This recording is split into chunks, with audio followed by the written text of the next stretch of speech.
Articles ہیں کہ تمام کے تمام آپ کو یوٹیوب پر ملیں گے، اس سے استفادہ کیجیے،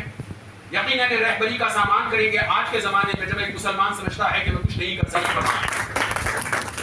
السلام علیکم ورحمۃ اللہ وبرکاتہ۔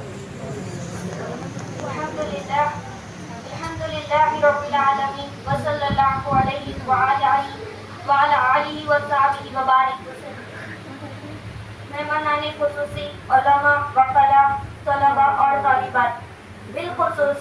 ظلمت قد جوہر وہ ظلم میں انوار علم و فکر سے روشن کرنے والے مقالہ نگار حضرات، میں ہینا سلطانی دی رائٹس فاؤنڈیشن اور میرے استاد و مربی بانی و ناظم مولانا محمد منور علی شاہ سلطانی کامل جامعہ نظامیہ جانشین حضور سلطان الواعظین کا شکر ادا کرتی ہوں کہ اس ماحول میں جہاں ظلم پر خاموشی، زیادتیوں کے ساتھ بڑھتا خوف، ذمہ داران امت کی بے بسی کی طوطا بولی، ہر بڑھتی زیادتی کے ساتھ بربریت کے سہنے کے نئے ہیلے بہانے، کیا کہوں میں آج کی خاموشی کے ستم اتنے بے بس نہیں، ہر کھلتی زبان کو بند کرنے کی کوشش کرنے کی سازشیں، عجب ہے نا یہ تماشا بھی، اس دور کا حق کو دبانے نعرے حق بلندی بھی ہے، یوں معلوم ہوتا ہے اپنوں ہی کی طرف سے خبر بنا کر ملت کی عالیشان پھول کی چادر چڑھانے کی تیاریاں ہو رہی ہے۔ ایسے میں ان اندھیروں میں یہ سیمینار اور میرے استاد و مربی مثل چراغ یوسف بابا، شریف بابا، چراغ شعور بیداری مخالف طوفانوں میں روشن کیے بیٹھے ہیں۔ کہاں ہیں آج وہ شمع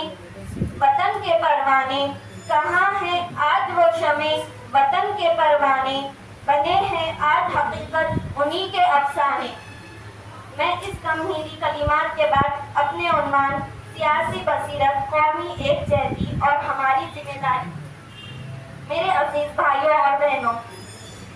آج ہم ایک ایسے دور سے گزر رہے ہیں جہاں ہر طرف فتنے، فساد اور تفریق پھیلانے والی قوتیں کام کر رہی ہیں۔ افواہیں، فرضی خبریں اور میڈیا کا غلط استعمال ہماری سوچ کو بند کرنے کی کوشش کر رہا ہے۔ اسی لیے سیاسی بصیرت یعنی سیاسی شعور آج کا سب سے بڑا ہتھیار ہے۔ سیاسی بصیرت کا مطلب